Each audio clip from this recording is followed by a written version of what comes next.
Bismillahirrahmanirrahim. Assalamualaikum warahmatullahi wabarakatuh.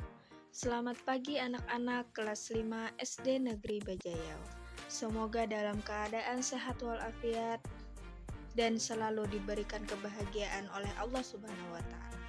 Nah, pada kesempatan kali ini, Ibu akan menjelaskan tentang materi ketika kehidupan telah berhenti atau kita kenal dengan hari akhir.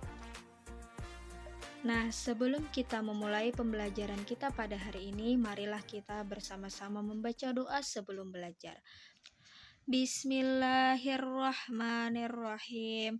Raditu billahi robba wa bil islami dina wa bi muhammadin nabiyya wa rasulah. Rabbi zidni ilma warzuqni fahma birahmatika ya arhamar rahimin. Semoga pembelajaran kita kali ini diberikan kemudahan dan kelancaran oleh Allah Subhanahu wa Ta'ala. Amin amin ya rabbal alamin. Nah, jadi anak-anak ibu sekalian, sebelum kita memulai pembelajaran kita pada hari ini, di sini ada peta konsep mengenai peristiwa hari akhir. Jadi yang pertama kita akan membahas tentang makna hari akhir, yang kedua kejadian hari akhir, dan yang ketiga hikmah beriman pada hari akhir. Kita memasuki pembahasan yang pertama mengenai makna hari akhir, yaitu pengertian hari akhir dan tanda-tanda hari akhir. Nah, apa itu hari akhir? Ada yang tahu? Nah, beriman pada hari akhir, iman itu artinya percaya. Beriman kepada Allah berarti mempercayai akan terjadinya hari kiamat. Jadi, kalau kita beriman kepada hari akhir, berarti kita mempercayai akan terjadinya hari kiamat. Tetapi, kita tidak tahu kapan hari kiamat itu akan terjadi. Tetapi kita hanya diberitahu tanda-tandanya saja. Nah, ini berikut ada tanda-tanda hari akhir.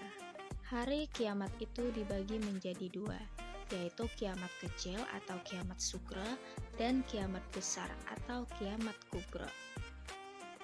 Nah, apa yang dimaksud dengan kiamat kecil? Kiamat kecil atau kiamat sugra itu yaitu berakhirnya kehidupan seseorang atau makhluk hidup, seperti kematian seseorang dan bencana alam yang terjadi. Kiamat sugra pasti terjadi pada semua makhluk sesuai dengan ketentuan Allah Subhanahu wa Ta'ala. Nah, berikutnya itu ada kiamat kubro atau kiamat besar. Adalah peristiwa hancurnya seluruh alam semesta beserta isinya. Tidak ada makhluk hidup yang tersisa, semua akan binasa, seperti pada foto yang ada.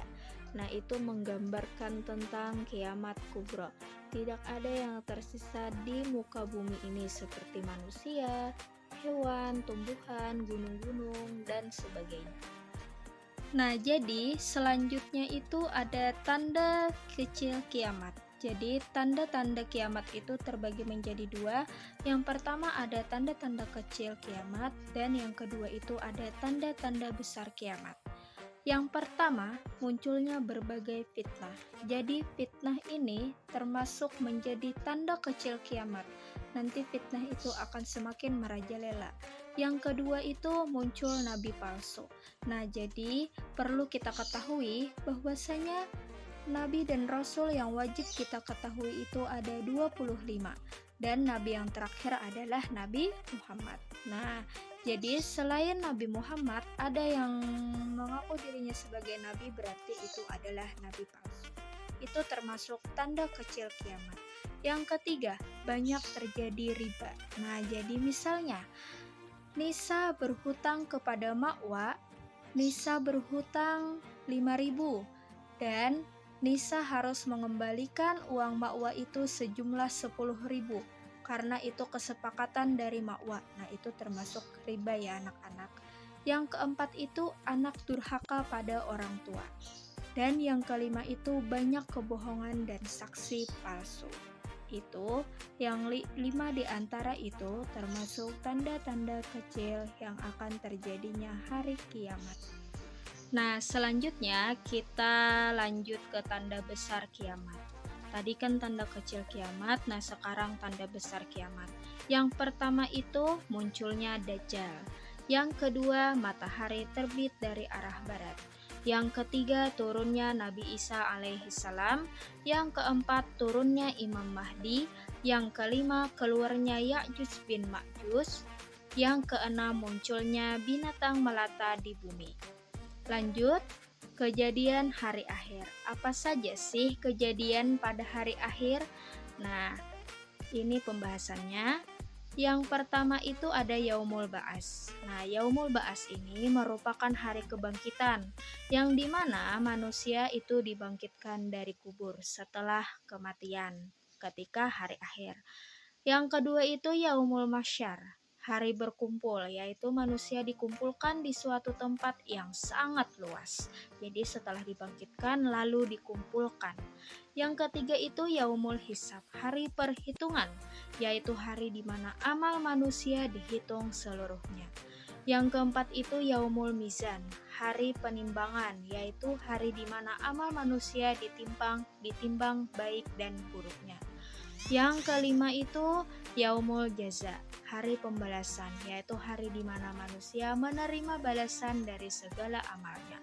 Apabila saat penimbangan itu, saat Yaumul Mizan, amal baik lebih berat daripada amal buruk, maka pembalasannya masuk surga.